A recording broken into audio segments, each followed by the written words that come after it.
ॐ सहना भवतु सहनौ भुनक्तु सह वीर्यं करवावहै तेजस्विनावधीतमस्तु मा विद्विषावहै। ॐ शान्ति शान्ति शान्तिः। शङ्करं शङ्कराचार्यं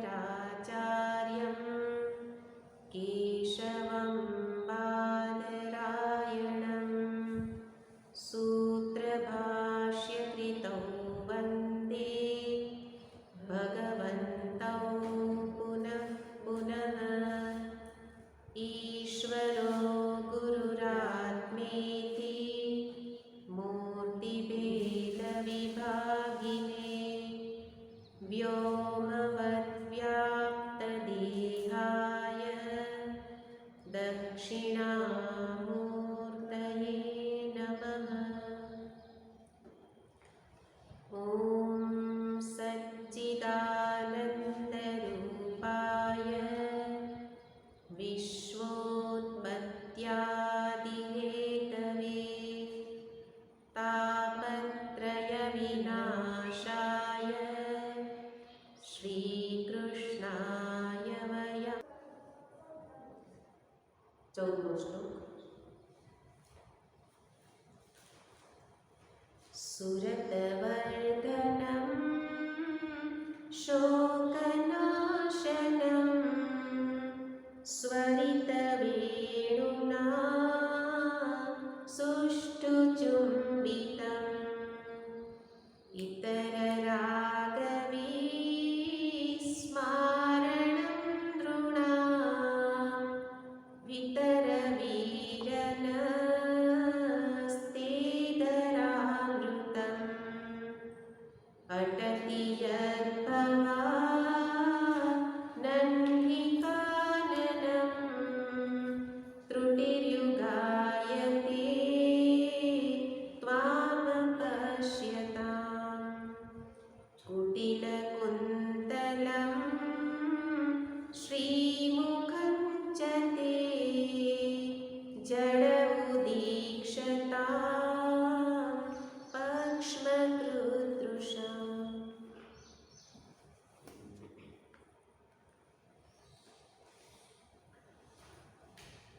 શ્રીમદ ભાગવત એ પરમહંસોની સંહિતા છે. પરમહંસો કે જેને અદ્વૈત અત્યંત પ્રિય છે, એટલા માટે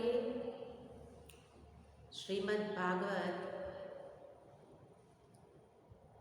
એ પણ અદ્વૈતને જ દર્શાવનાર છે. અદ્વૈતને દર્શાવનાર શ્રીમદ ભાગવત એ અહીંયા જ્ઞાનથી અદ્વૈતને બદલે પરમ પ્રેમથી અદ્વૈતને દર્શાવે છે. વાસ્તવમાં જ્ઞાનથી અદ્વૈતની સિદ્ધિ થતી હોય, નિયમ તો એ જ છે, પણ પરમ પ્રેમ એટલે એવી કક્ષાનો પ્રેમ કે જેમાં પ્રિયતમ પોતાના પ્રિયથી પોતાને ભિન્ન જોતા નથી. તો એ રીતે ગોપીના પરમ પ્રેમને સામે રાખીએ ત્યારે સમજાય કે અદ્વૈત જ્ઞાન અને પરમ પ્રેમ એમાં કોઈ ભેદ નથી. અને એટલા માટે પરમહંસો એ શ્રીમદ ભાગવતને એ પસંદ કરે છે. સંહિતા છે એને જ દર્શાવે છે. પરમહંસો અદ્વૈતને પ્રિય છે, અદ્વૈત તેમને પ્રિય છે અને અદ્વૈતને જ શ્રીમદ ભાગવત પણ દર્શાવે છે. એટલે કે પરમ પ્રેમને જ દર્શાવે છે. જે પ્રેમમાં બીજા જેવું કંઈ રહેતું નથી, એક અભેદની જેમાં સિદ્ધિ થયેલી છે. અને પરમ પ્રેમીને ભગવાન પણ પોતાનાથી જુદા રાખતા નથી. ભગવાન પોતાની સાથે એકત્વની સિદ્ધિ કરાવે છે. એટલે જ્ઞાનનું ફળ એ જ પરમ પ્રેમનું ફળ છે, અભેદની સિદ્ધિ, કે જેમાં પછી ગોપી કૃષ્ણ એમાં કોઈ ભેદ રહેલો નથી. તો એને અહીંયા આ બધા શ્લોકો દ્વારા જોવાનું છે કે શરૂઆતના પ્રેમમાં ભેદ રહેલો હોય અને એ પ્રેમ એટલી પરાકાષ્ઠાનો થવો જોઈએ કે ભગવાન મારાથી ભિન્ન ન રહે. તું હી તું, પહેલાં પણ આપણે જોયું છે, એક તું જ બાકી બચે.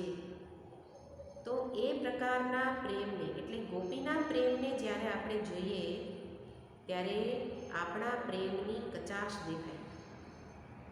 આપણો પ્રેમ કેવો, ભગવાન માટેના પ્રેમનું પરીક્ષણ કરવાનું છે.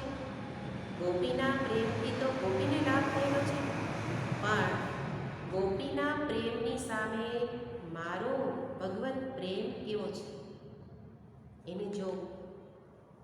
પણ મોટા ભાગે એવો પ્રેમ, એના એક અંશ જેટલો પણ પ્રેમ આપણામાં જણાતો નથી. એટલે તો એવું કહેવાય છે દાર ભૂતો મુરારી. મુરારીએ કાષ્ઠના બની જવું પડ્યું, પથ્થરના બની જવું પડ્યું. કેમ? બધાની વિમુખતાને જોઈ કે જીવો બીજે જ પ્રેમ કરે છે, તો પછી એની સામે કાંઈ પ્રગટ થવાની જરૂર નથી. એટલે જગન્નાથજીમાં કાષ્ઠના બની ગયેલા છે, બીજે બધે પથ્થરના બની ગયેલા છે. અને આપણે એમને પૂછીએ પણ પ્રેમ નથી, એટલે ભગવાન એવા જ રહે છે. તો કહેવાનું તાત્પર્ય છે, જેમ જેમ શ્રવણ કરીએ એમ પ્રેમમાં વૃદ્ધિ થવી જોઈએ. પરીક્ષણ છે આ. અને એના માટે અહીંયા દર્શાવે છે કે જ્યારે એ પ્રકારે સમજે કે આ જેને પ્રેમ કરું છું એ પ્રેમ તો સ્વરૂપભૂત જ છે, પ્રેમ તો મારો સ્વભાવ જ છે, ત્યારે પછી બીજાને પ્રેમ કરવાનું રહેશે નહીં. પોતાને જ પ્રેમ થશે. પોતાને એટલે સ્વરૂપ. તો સ્વરૂપ જ પ્રેમ સ્વરૂપ છે. એટલે તો જ્ઞાન અને આ પરાભક્તિને એક ફળ બતાવવામાં આવે છે.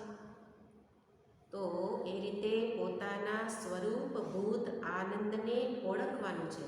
એના માટે પ્રારંભ થોડા પ્રેમથી પ્રારંભ તો કરીએ. અને એવો પ્રારંભ જેના જીવનમાં થયેલો છે, અંત સુધી જે પહોંચેલી છે એ ગોપી, તો એ ગોપી ભાવ અંતરમાં આવવો જોઈએ. એ ભક્તિ, એ પ્રેમ અંતરમાં પ્રગટ થવો જોઈએ. ક્યારે થાય? જ્યારે બીજેથી પ્રેમને પાછો વાળું ત્યારે ઇતર રાગ વિસ્મારણ થવું જોઈએ. અન્યત્રથી પ્રેમ પાછો વળે, એકમાં જ જોડાય ત્યારે જ એ સંભવ છે. ત્યારે જ એ ભક્તિ બની શકે. આ જ ભક્તિ છે. ભક્તિ એટલે કોઈ કહે કે મને પરમાત્માની પ્રાપ્તિ કરવી છે, તો કયો કેટલા કરોડ જપ કરી લઉં, 5 કરોડ જપ થઈ જશે? ઘણા બધા કહેતા હોય મેં તો આટલા કરોડ જપ કરી લીધા. ભગવાન કોઈ જપની ગણતરીથી મપાતા નથી. ગણતરીથી મપાતા હોય તો કરોડો જપ કરનારને મળી જવા જોઈએ, પણ નથી મળતા. કારણ ભગવાનની પ્રાપ્તિમાં જપની ગણતરી એ કોઈ કામ નથી કરતી. એટલે કરોડો જપ કરેલા હોય એને પ્રાપ્તિ નહીં થાય, પણ થોડા જપ પ્રેમથી કરેલા હશે તો એને તરત પ્રાપ્તિ થશે. એટલા માટે કહેવામાં આવે કે તત્ર મૂલ્યમ અપી લૌલ્યમ.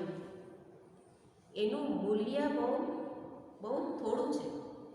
ભગવત પ્રાપ્તિ તત્ર મૂલ્યમ અપી લૌલ્યમ જન્મ કોટી સુકૃતેહી ન લભ્યતે.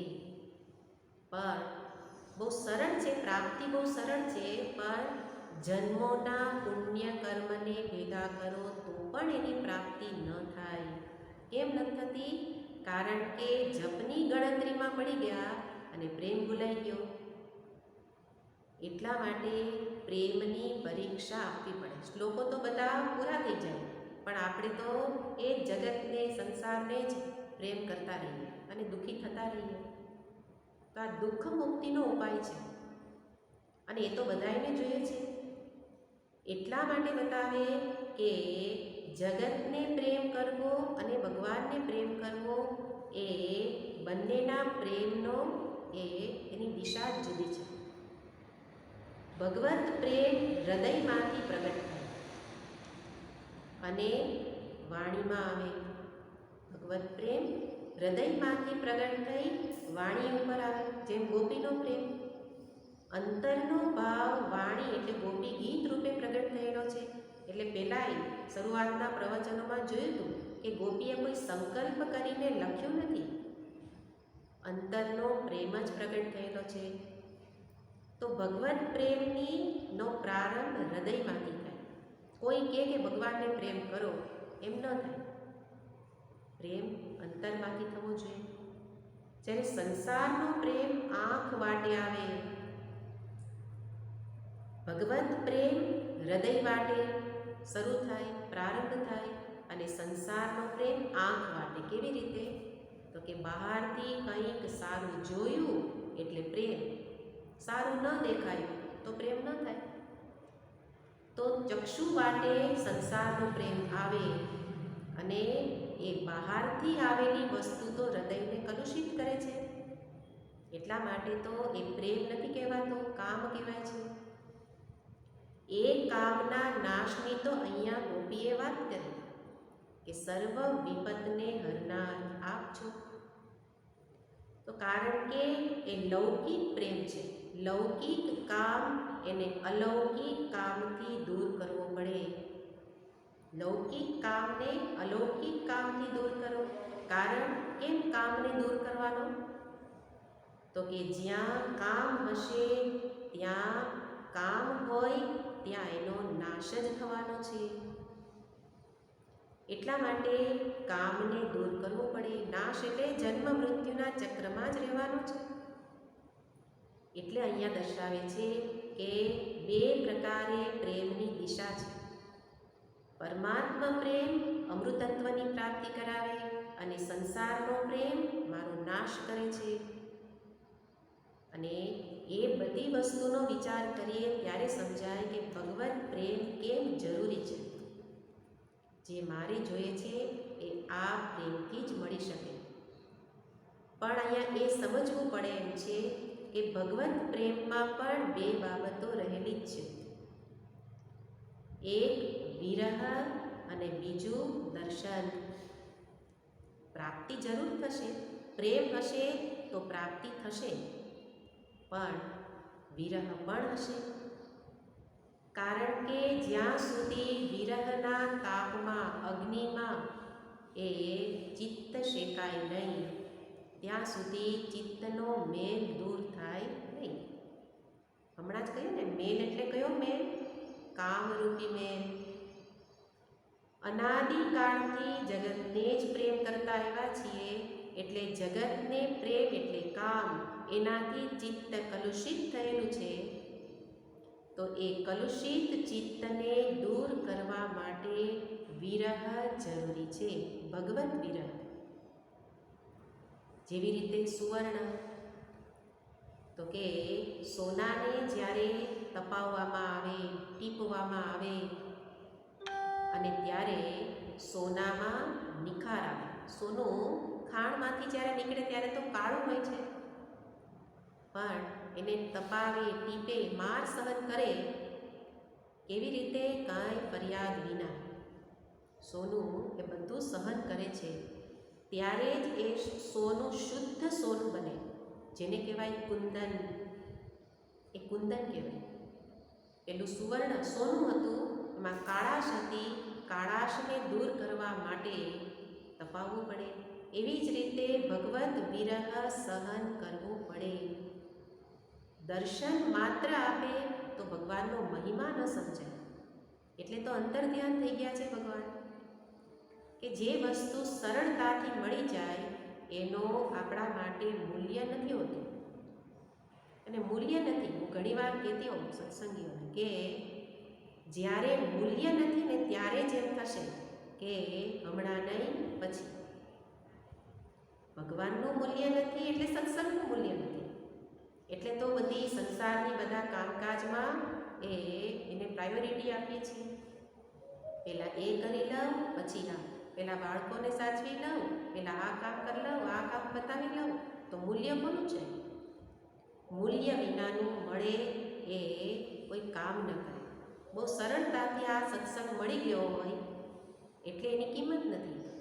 કિંમત ન હોય તો એનું ફળ પણ ન મળે. એટલા માટે કુંદન એને યાદ રાખવું પડે કે વિરહ, ભગવાનનો વિરહ સાલવો જોઈએ.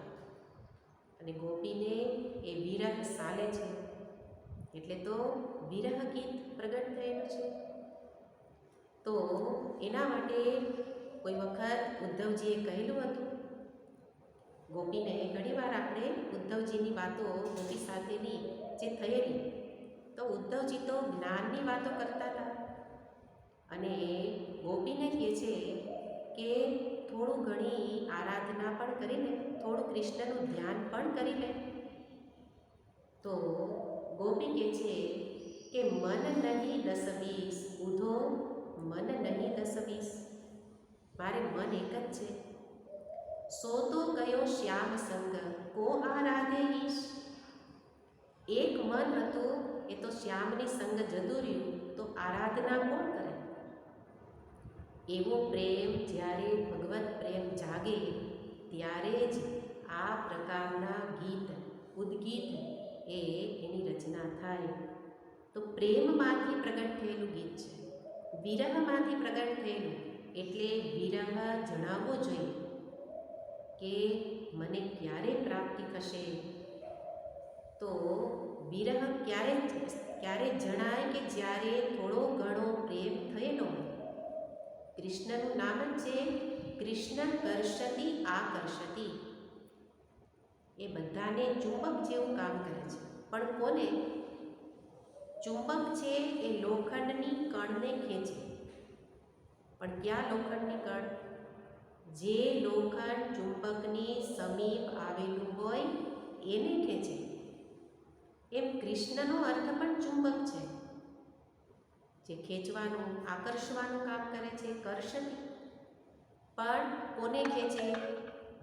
જે એની સમીપ થોડો ઘણો ગયેલો છે, થોડો થોડો પ્રેમ શરૂઆત થઈ છે, એને કૃષ્ણ આકર્ષે.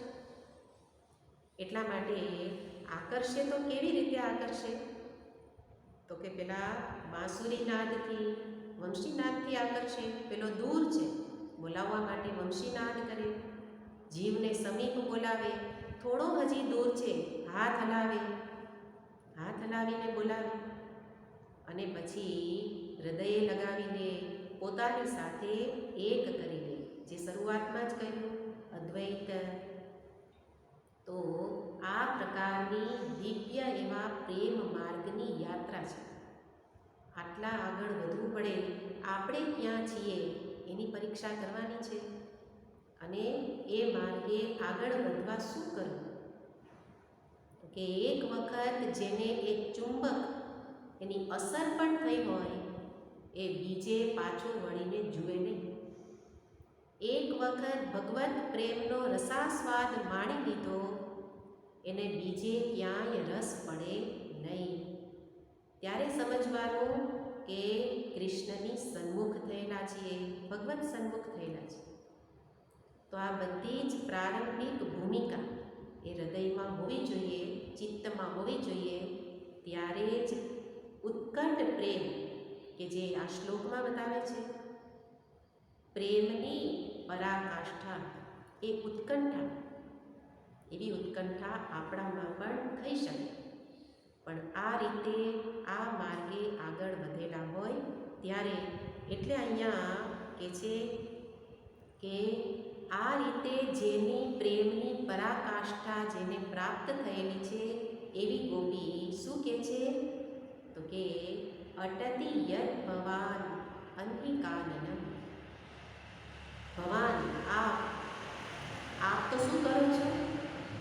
પ્રેમની પરાકાષ્ઠા હોય ને ત્યારે આ પ્રકારના શબ્દો સરી પડે અને એ શબ્દોમાં ક્યાંય પણ એ શબ્દ પ્રયોગને જોવામાં આવતો નથી, અંતરના ભાવને જોવાય છે.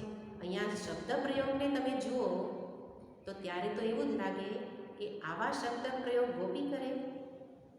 શું કહ્યું? અટતી. અટતી એટલે ભટકવું, વ્રજતી એટલે ચાલવું. સામાન્ય રીતે સારી ભાષામાં કહેવું હોય તો શું કહેવાય કે વનમાં ફરો છો, વિચરણ કરો છો. પણ અહીંયા તો શું કહ્યું? અટતી, ભટકો છો, રખડો છો, હે ને? એટલે કે તમારે ભટકવાની શું જરૂર હતી? ભટકવું એટલે વ્યર્થ કામ વિના આટા મારવા. આપણે કહીએ ને કામ વિના આટા મારવા, એને અટતી, આટા મારવા, અટતી. એના ઉપરથી શબ્દ અર્થ કર્યો આપણે. અટતી ભવાન, તમે તો રખડો છો. એટલે કે વનમાં તમારું કંઈ કામ નહોતું, છતાંય ગયા છો. નંદ બાબાના પુત્ર છો તો નંદ બાબાને દાસ દાસીઓની ક્યાં કંઈ ખેત છે? કેટલા દાસ દાસી છે, કેટલા ગોવાળ છે, અને તમારે ક્યાં જવાની જરૂર હતી? પણ છતાંય તમે ગયા. વ્યંગમાં કહે છે ગોપી કે અમને ચીડવવા માટે, અમને પીડા આપવા માટે જ વનમાં રખડો છો, ભટકો છો. અટતી ભવાન અન્હી દિવસે કાનનમ. કાનનમ, કાનનમનો અર્થ પણ બે પ્રકારે. આમ તો કાનન એટલે વન, જંગલ, વૃંદાવન. વૃંદાવનને કાનન કહેવામાં આવે છે. તો વૃંદાવનમાં તમે આ રીતે ફરો છો. દિવસે જ્યારે ગોચારણની લીલા આગળ આપણે જોઈ હતી, તો દિવસે તમે વનમાં ભમો છો. અને કાનન એટલે વન પણ બે રીતે અર્થ વ્યુત્પત્તિને અધીન થઈ શકે કે અત્યારે ગોપી વ્યંગમાં જ બોલતી હોય તો એનો એક વ્યંગાર્થ થશે કા એટલે કુત્સિત, કા આનનમ. આનન એટલે મુખ, જેનું મુખ કુત્સિત છે એટલે જોવું ગમે એવું નથી. તમે તમારે વનમાં ભટકો, અમારે તમારા મુખને જોવું નથી. તમારું મુખ એવું છે કે કાળું કાળું મુખ છે, કોને જોવું ગમે? એટલે તમે તમારે વૃંદાવનમાં ફરો, વનમાં ફરો. એક અર્થમાં ગોપી વ્યંગમાં કહે છે. અથવા તો તરત જ ભાવ બદલી જાય. બીજો અર્થ કા આનન, કમ સુખમ, ક આનન. કનો અર્થ કમ સુખમ, આનનમ. જેનું મુખાર વિંદ એ પ્રસન્નતાથી ભરેલું છે, સુખપૂર્વક, જેને જોવું ગમે એવું છે. બે વિરોધી શબ્દ. એકવાર શું કહ્યું? અમારે કાંઈ તમારા મુખને જોવું નથી, કુત્સિત મુખ છે. અને બીજી વખત પાછું શું સુધારી લીધું? પણ છતાંય તમારું મુખ કેવું છે? સુખ પ્રદાન કરનાર છે. તો મુખ્ય અર્થમાં તો કાનન એટલે વૃંદાવન જ છે, પણ આ રીતે મહાત્માઓ વ્યંગને અધીન અર્થઘટન ટીકાકારો કરતા હોય. તો એટલે અટતી ભવાન અન્હી કાનનમ. અને એ વખતે અમારી દશા શું થાય છે? અહીંયા ગોપીના ઉત્કટ પ્રેમને બતાવે છે કે ક્યાં સુધી ભગવત પ્રેમ એ જવો જોઈએ, પહોંચવો જોઈએ. તો કે એક દિવસ જાય, 2-4 દિવસો જતા રહીએ ને આપણને કંઈ વાંધો ન આવે, એ પ્રેમ નથી. અહીંયા તો શું કહે છે? એક ક્ષણ પણ આપના વિરહમાં રહી શકાતું નથી. ત્રુટિ યુગાયતે. એક ત્રુટિ એટલે એક ક્ષણ, ક્ષણાર્ધ. એ એક ક્ષણાર્ધ એ પણ કેવી લાગે છે? યુગાયતે. અહીંયા એક માપ દર્શાવવામાં આવે છે કે અહીંયા ત્રુટિ શબ્દ છે. ત્રુટિ એ કાળનું માપ છે. હવે તો આપણે આ શબ્દ પ્રયોગ નથી કરતા, પણ ત્રુટિ એટલે કેટલો કાળ એનું માપ બતાવેલું છે. આપણે ઘડી શબ્દને જાણીએ છીએ. ઘડી, એક ઘડી. એક ઘડી બરાબર કહેવામાં આવે છે 1125 ક્ષણ. આટલી ક્ષણ ભેગી થાય ત્યારે શું કહેવાય? એક ઘડી. આપણે કહીએ એક ઘડી ઊભા રહે. એક ઘડી એટલે આટલી ક્ષણ છે. 1125 ક્ષણ, 1125 ક્ષણ. અને એમાં 1140 સેકન્ડ વીતી જાય. 1140 સેકન્ડ પસાર થઈ જાય ત્યારે આટલી ક્ષણ પસાર થાય. તો બંનેનું માપ સરખું બતાવ્યું, ક્ષણ અને સેકન્ડ.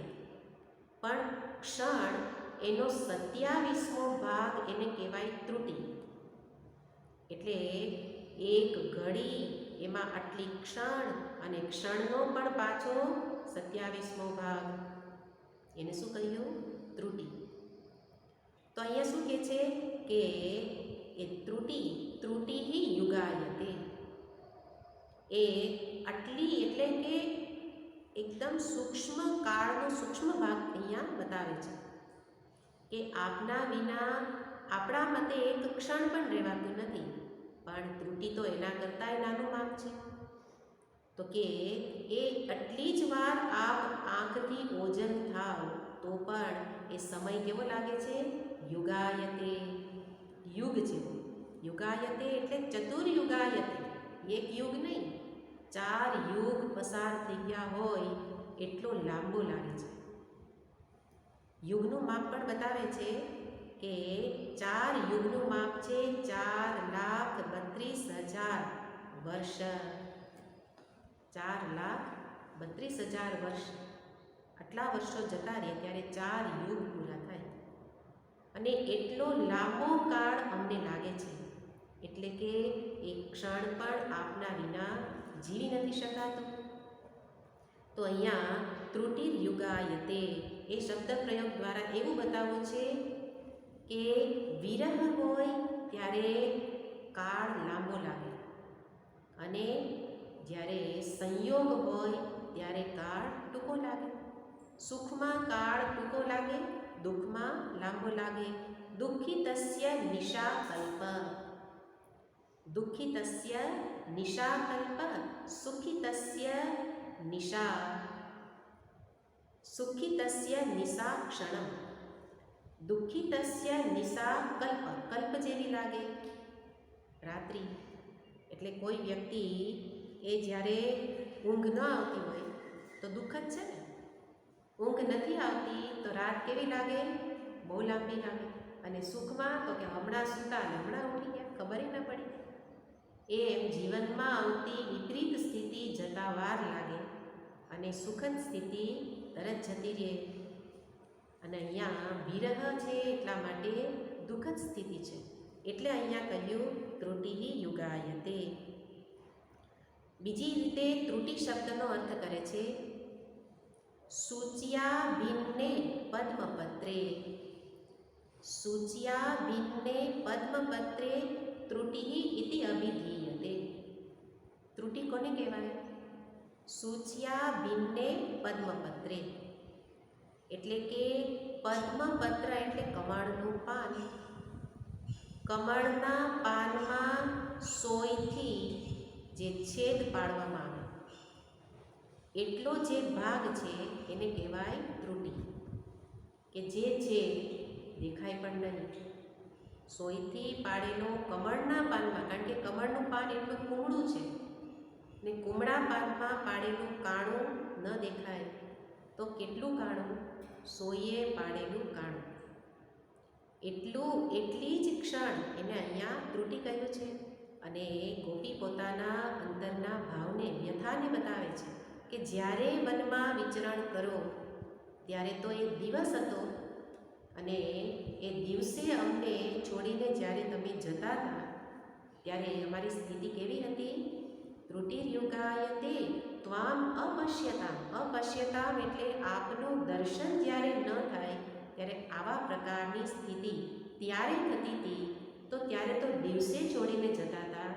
કૃષ્ણ અત્યારે તો રાત્રિ છે, રાત્રિએ તમને યાદ કરીએ છીએ, રાત્રિએ છોડીને જતા રહ્યા. તો વિચાર કરો કે અમારી સ્થિતિ કેવી હશે? દિવસે પણ આપના મુખના દર્શન વિના અમે જીવી નહોતા શકતા. તો અત્યારે તો આપ અમારાથી એ કોપાએ રૂઠીને ગયેલા છો, ખીજાઈને ગયેલા છો. અને એટલા માટે તો અંતરમાં એવી વેદના છે કે આગળ બતાવ્યું હતું કે ક્યાંય વનમાં અમારાથી દૂર દૂર ગયેલા હશો, વનમાં ફરતા હશો અને કાંટા ઝાકરા વાગતા હશે, તો એ બધી પીડા અમને પણ થાય છે. તો એટલે માટે જ્યારે આપ અમારાથી દૂર જાઓ છો ત્યારે આવી અમારી સ્થિતિ છે. પણ કોઈ વાર દર્શન પણ આપેલા છે. સાયંકાલે ફરી પાછા આવો ત્યારે શું સ્થિતિ થતી? તો કે છે ત્રુટિર્યુગાયતે ત્વામ પશ્યતામ કુટિલ કુંતલમ શ્રીમુખં ચતે. અને જ્યારે શ્રીમુખમ આપના શ્રીમુખના દર્શન કરીએ. કેવું દર્શન, કેવું મુખ છે? કુટિલ કુંતલમ. કુંતલ એટલે પેલા કેશ, અહીંયા કેશ માટે ભગવાનના ઘૂંઘરાળા વાળ માટે શબ્દ પ્રયોગ છે. પણ કેવા વાળ? તો કે કુંતલ. કુંત શબ્દ એ પેલા સૈનિકો બંદૂક વાપરતા હોય અને બંદૂકના નાળચામાં છેલ્લે એવું એક ધારદાર સાધન મૂકી દે, એને કહેવાય છે કુંતલ. કે જે બંદૂક ચલાવતા પિસ્તોલ ચાલે અને સીધી એની દિશા ઉપર વાગે અને એની અંદર ઘૂસી જાય, બેસી જાય અને તરત જ એનો નાશ કરે. તો એ હોય છે તો એવું પાતળું એવું સાધન, લોખંડની પાતળી પટ્ટી જેવું સાધન હોય, પણ એવું ધારદાર હોય કે તરત જ પેલાનો નાશ કરે. તો અહીંયા ભગવાનના વાળ માટે, કેશ માટે આવા પ્રકારનો શબ્દ છે કુટિલ કુંતલ. કુટિલ ઘનઘોર. ભગવાનના કેશ કેવા છે? તો કે એટલા કાળા સુંદર વાળ છે અને એ ઘૂંઘરાળા વાળ છે, માકડિયા વાળ છે. એટલા માટે એવું કહેવાય કે ભગવાનના બધા જ અંગોનું ધ્યાન કરવા યોગ્ય છે. આગળના શ્લોકોમાં આપણે જોયું એવી રીતે ભગવાનના કેશનું પણ ધ્યાન કરવા જેવું છે. અને એમ પણ જુઓ કે ધ્યાન કોનું કરાય? અજાણી વસ્તુનું ધ્યાન કરી શકાય નહીં. પહેલાંય મેં ઘણી વાર કહ્યું છે કે લોકો ધ્યાન કરતા હોય, કોનું ધ્યાન કરો છો? ભગવાનનું ધ્યાન કરે. એ ભગવાનનું રૂપ વિશે પણ જાણતા નથી ને. શ્રીમદ ભાગવતનું પાઠ પઠન તો ક્યારેય કરેલું નથી, આવો સત્સંગ કરેલો નથી, અને સીધું કૃષ્ણનું ધ્યાન એ કેવી રીતે થાય? ભગવાનના કેશ કેવા હતા એ તો અહીંયા વર્ણન કરે છે અને એને પણ ક્યારેય સાંભળેલું નથી. પણ જેમ જેમ ભાગવત વાંચન કરીએ, સાંભળીએ અને ભગવાનના અંગોનું એ જ્યારે વર્ણન સાંભળીએ તો ત્યાર પછી એનું ધ્યાન કરવા યોગ્ય છે કે ભગવાનના કેશ કેવા છે? કુટિલ કુંતલ. કેશ એવા છે, પેલા વાંકડિયા વાળ છે, કાળા વાળ છે અને સાથે એમની અલગ અલગ કેશ રચનાનું ધ્યાન થઈ શકે. ઘણું બધું ધ્યાન થાય. વિચારવા જેવું તો કેટલું બધું છે અને આપણે કેટલું સ્થૂળ વિચારતા હોઈએ. તો ભગવાનના એક કેશને સામે રાખી નહીં, કેટલા પ્રકારના ધ્યાન થાય. યશોદા મૈયા રોજ નવી નવી ચોટી વાળી દે તો આપણે એનું ધ્યાન થઈ શકે ને. આપણે તો વાળી નથી શકતા. કોઈ વાર એવું ધ્યાન કરાય કે હું કેશ, ભગવાનના કેશને એ સવારું છું. તો મૈયા જે પ્રકારે કેશ ગૂંથન કરતા, એ કેશ ગૂંથનને સામે રાખીને ધ્યાન થઈ શકે. ઘણીવાર કૃષ્ણને ચોટી વાળેલી ન ગમે તો હાથેથી વાળ ખેંચી કાઢે અને આમ તો બધું લીલા એટલે જ કરે ભક્તોના પોતાના વાળને કપાળ ઉપર આવે એવી રીતે મુખ ઢંકાય એવી રીતે એના વાળ મુખ ઉપર રહેલા હોય તો એવા મુખનું નિરૂપણ અહીંયા છે. કુટિલ કુંતલમ શ્રી મુખમ ચ તે મુખમ, તે શબ્દ પ્રયોગ મહત્વનો છે. અમે કોનું આ વર્ણન કરીએ છીએ? તે મુખમ. બીજા કોઈના મુખને એનો વિચાર નથી કરતા. એક ભગવાનનું જ મુખ, કૃષ્ણના જ મુખની વાત છે અને એકનું જ મુખ આટલું સુંદર છે. એટલે કે પ્રેમ કરવા યોગ્ય તો પરમાત્માનું મુખ છે.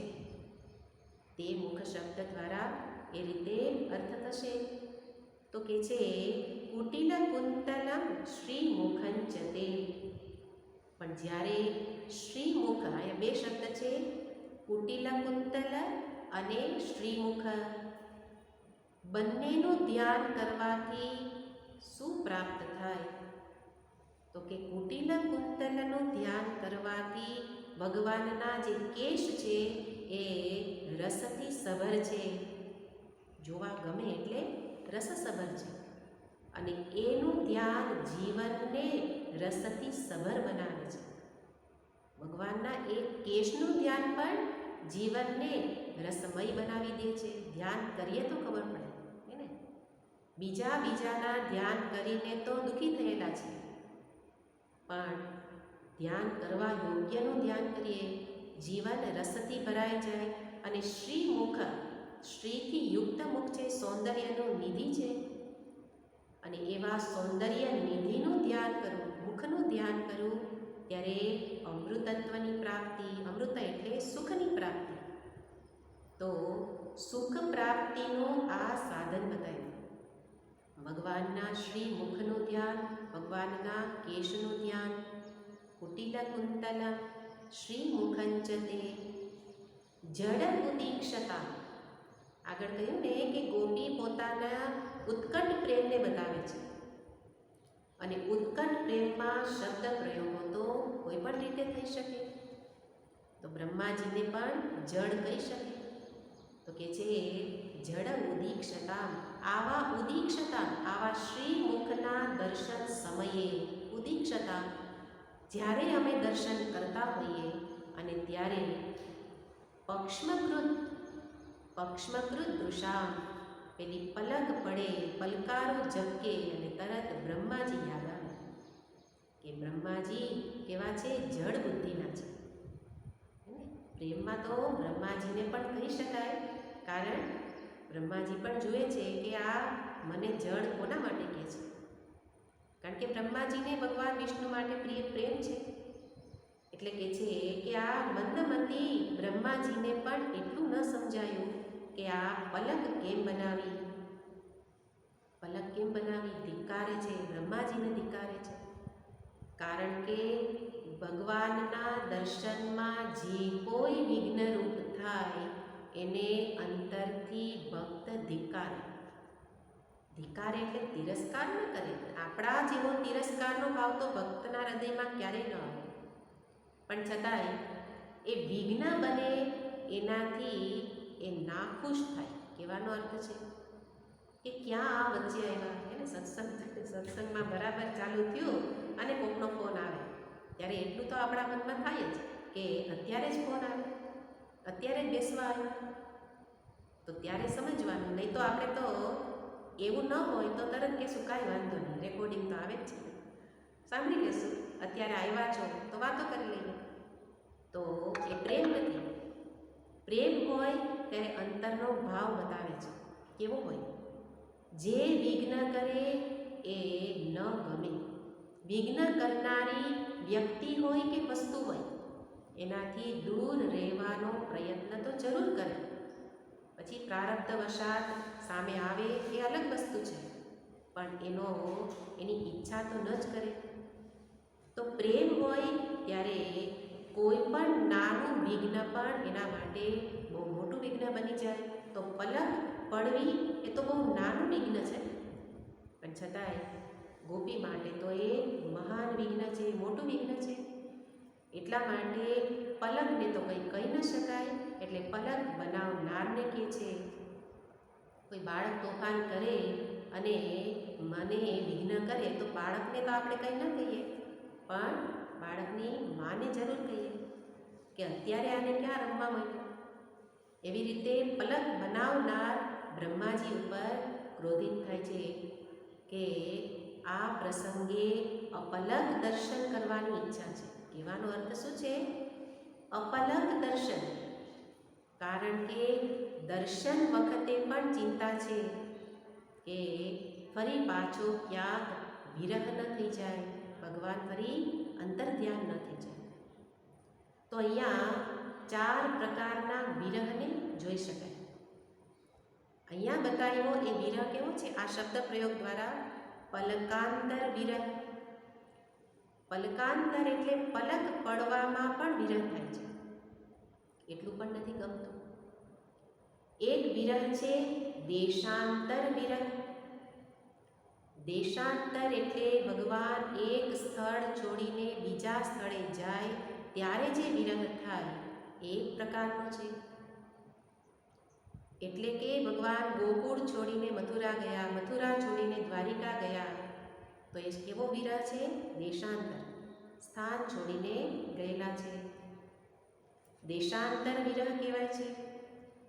બીજો કહેવામાં આવે છે વનાંતર, કે જેમાં કોઈ એક ટીકાકારે આ પ્રકારે 4 વિભાગ કરેલા છે. વનાંતર, ભગવાન જ્યારે વનમાં જતા ત્યારે જે વિરહ થતો એને અહીંયા શું કહે છે?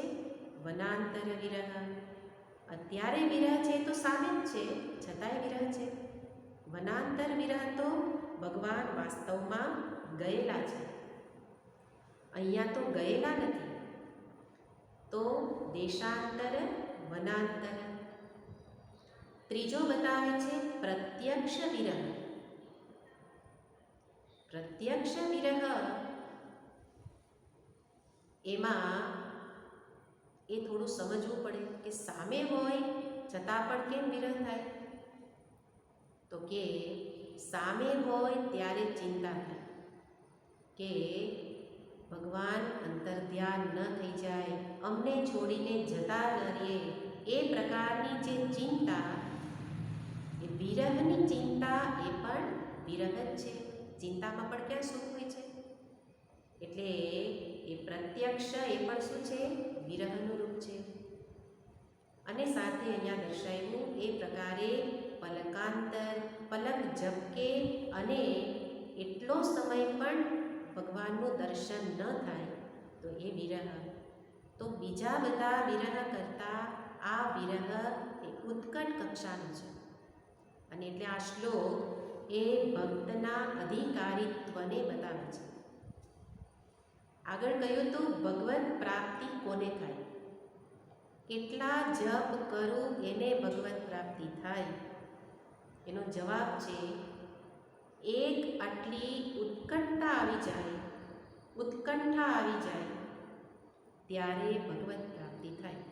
એ પછી જપ કર્યા ન કર્યા એનું કોઈ મહત્વ નથી. એનો અર્થ એવો નથી કે જપને છોડી દો, પણ જપ કરતાં કરતાં અંતરમાં પ્રેમ વધવો જોઈએ. પ્રાપ્તિ માટેની શરત છે, પરીક્ષા છે કે અંતરમાં પ્રેમ વધે તો જ એની પ્રાપ્તિ માટે તત્પરતા આવે, ઉત્કંઠા આવે, જે અહીંયા ગોપીની છે. એટલા માટે અધિકારીત્વના લક્ષણને અહીંયા ગોપીએ સિદ્ધ કર્યું. અને એટલા માટે તો ભગવાન ફરી દર્શન આપે છે. પણ આવા પ્રકારના અધિકારીત્વ એટલે આપણા માટે તો આ શ્લોક અધિકારીના લક્ષણ માટે જ જોવાનો છે.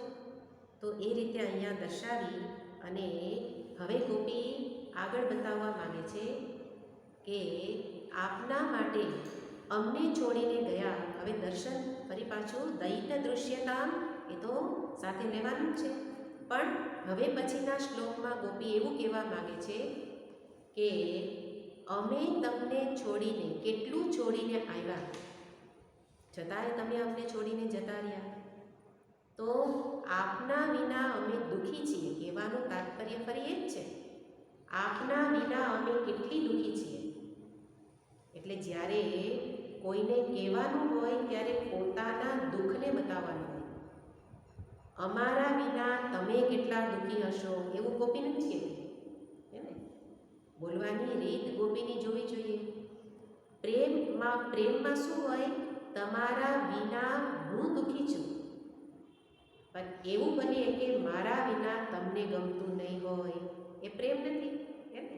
એમાં તો પોતાની મહાનતા બતાવી.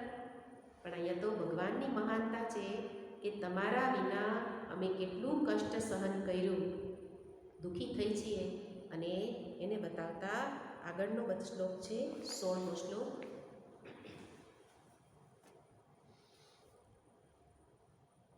પતિસુતાન્વય ભ્રાતૃબાંધવાન અતિ વિલંઘ્યતે ત્યજ્યુતાગતા ગતિવિદસ્તવો ગીતમોહિતા કિતવયોષિત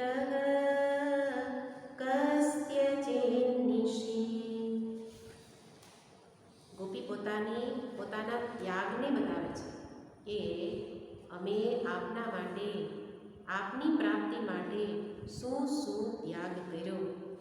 તો કે છે પતિ સુતાન્વય, સુત પુત્રાદિ સહિત પતિનો ત્યાગ કર્યો. ભ્રાતૃબાંધવાન, ભાઈ ભાંડુનો ત્યાગ કર્યો. અતિ વિલંઘ્ય એટલે એને છોડીને અમે આવેલી છીએ કોની પાસે? અચ્યુત, હે અચ્યુત.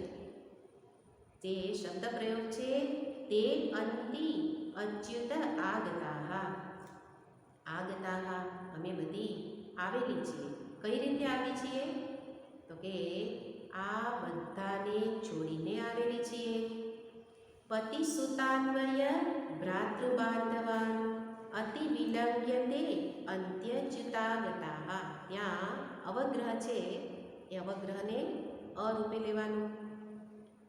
ગતિવિદ તવ ઉદ્ગીત મોહિતા. ગતિવિદ તવ ઉદ્ગીત મોહિતા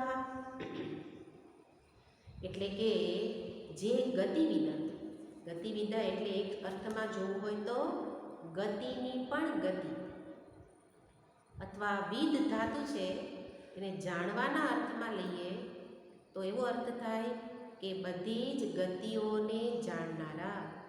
તમે કોણ છો? ગતિને જાણનારા છો. અને એવા ગતિવિદ ઉદ્ગીત મોહિતા. અમે બધી કેવી છીએ? હવે પોતાની વાત કરે છે. એક તો આગતા, બીજો શબ્દ પોતાના માટે શું કર્યો? મોહિતા. બહુવચન છે એટલે ગોપીજનાહ. આગતા, ગોપીજનાહ મોહિતા. કોનાથી મોહિત થયેલી છીએ? આપની ઉદ્ગીત વંશી નાદથી અમે મોહિત થયેલી છીએ. કિતવ યોષિત કહ અસ્તિ જેન્નિશી. નિશી એટલે રાત્રિમાં. કહ યોષિત એટલે સ્ત્રીઓને. હે કિતવ, ફરી પાછો સંબોધન કપટી. ફરી પાછો કહે છે હે શઠ, હે કપટી. આગળ કહ્યું હતું ને કુટિલ, એવી રીતે અહીંયા પણ કિતવ કહે છે. તો કે છે તમે કેવા છો? તો કે આપના માટે બધું જ છોડીને આવનારી ગોપીઓને પણ રાત્રિના સમયે, રાત્રિના સમયે કોઈ સ્ત્રીને છોડીને જાય ખરું? ને તમે છોડીને ગયેલા છો માટે કોણ છો? કપટી છો. હે કપટી, તમે અમને આવા સમયે છોડીને જતા રહ્યા. તો અહીંયા બે સંબોધન કર્યા છે કે અમે બધાને છોડીને આવ્યા. કોની પાસે આવ્યા છીએ? અચ્યુત પાસે. સંબોધનના અર્થ તો આપણે પછી જોઈએ છીએ, પણ બે સંબોધન હે અચ્યુત, હે કિતવ. તો કે આપના માટે છોડીને આવ્યા. કેવી રીતે? આપના વેણુ નાદને સાંભળીને. બે વસ્તુ બતાવી. એક રીતે અર્થઘટન પોતાના માટે જોઈએ તો અહીંયા પણ અધિકારીત્વના લક્ષણને જ બતાવે છે. કઈ રીતે?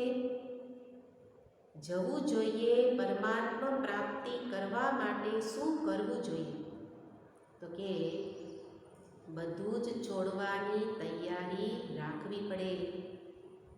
અહીંયા તો ગોપી સ્થૂળ રીતે છોડીને આવી છે, પણ શાસ્ત્ર તો કહે છે કે અંતરમાંથી એ પ્રકારની મનોવૃત્તિ કે જેનાથી મનથી જ ત્યાગ, અને ત્યાગ એટલે એવો ત્યાગ કે ફરી પાછું સ્મરણ ન થાય. આપણો ત્યાગ કેવો છે? તો કે થોડી વાર ત્યાગ કર્યો, સત્સંગ માટે બેઠા, એટલી વાર ત્યાગ કર્યો, ફરી પાછા વ્યવહાર વસ્તુ, પહેલાં કહ્યું હતું વ્યવહાર એ વસ્તુ અલગ છે, પણ સંબંધ વસ્તુ અલગ છે. આપણે વ્યવહાર કરતાં કરતાં સંબંધિત થઈ જઈએ, જોડાઈ જઈએ, અને એટલા માટે ત્યાગ ટકતો નથી. ત્યાગ ન ટકે વૈરાગ્ય નથી. ત્યાગ અને વૈરાગ્યમાં શું ભેદ છે? ત્યાગ એટલે છોડવું, અને મનથી છોડો, સ્થૂળ રીતે છોડો, બધામાં ત્યાગ શબ્દ પ્રયોગ આવે છે. પણ એ ત્યાગ ટકે ક્યારે? મૂળમાં વૈરાગ્ય હોય. અને વૈરાગ્યનો અર્થ શું છે? આ મારા કામનું નથી, મૂલ્ય ન જણાવવું જોઈએ. એમાં એની કોઈ કિંમત નથી, એવા પ્રકારની મનોવૃત્તિ એ વૈરાગ્ય. એ પણ મનની જ નિશાની છે, મનમાં જ રહેલો હોય. ત્યાગ પણ મનમાં હોય, વૈરાગ્ય પણ મનમાં હોય, પણ વૈરાગ્ય જેના મૂળમાં છે એ ત્યાગ એ અધિકારીત્વનું લક્ષણ છે. અહીંયા જુઓ, ગોપીને ત્યાગ અને વૈરાગ્ય બંને વસ્તુ છે.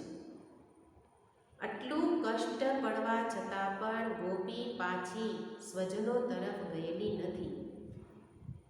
સ્થૂળ રીતે છોડીને આવેલી નથી, પણ મનથી પણ નથી ગયેલી. જે છોડીને ગયા છે એનું જ ચિંતન કરે છે, પણ ક્યારેય એને એવો પશ્ચાતાપ નથી થયેલો કે આ ક્યાં અત્યારે ઘર છોડીને આવી ગઈ. તો ગોપી પોતાના સ્થૂળ રીતે છોડીને ગઈ, સાથે મનથી પણ ત્યાગ છે, એટલે કે વૈરાગ્ય સહિતનો ત્યાગ છે. જ્યારે મારા માટે તો બહારથી તો કંઈ છોડવાનું નથી, પણ એટલા માટે તો પોતે જ જાણી શકે. બહાર છોડવાનું શાસ્ત્ર કહેતા હોય તો સ્થૂળ રીતે પણ દેખાય, ત્યાગ દેખાય, પણ શાસ્ત્ર તો કહે છે આ તો બધી આંતરયાત્રા છે. અધ્યાત્મ યાત્રા એ આંતરયાત્રા છે, એટલે વ્યક્તિ પોતે જ જોઈ શકે કે ત્યાગ કર્યો છે, ત્યાગના મૂળમાં વૈરાગ્ય છે કે નહીં. સ્થૂળ રીતે છોડીને નીકળી પડેલી વ્યક્તિ પણ જોઈ શકે કે ખરેખર મનમાં વૈરાગ્ય છે. એટલા માટે કોઈને માપી ન શકે, પણ આપણે બીજાને માપીએ, હે ને? આ તો બહુ ત્યાગી, ન કેમ? સાદું ભોજન કરે છે, હે, તીખાસ ન ખાય, ગળપણ ન ખાય, ત્યાગી છે, પણ વૈરાગ્ય નથી. કેમ? આપણે ન જાણી શકીએ એનામાં વૈરાગ્ય છે કે નહીં. એટલા માટે તો કોઈને માપવા માટે આ વિદ્યા નથી.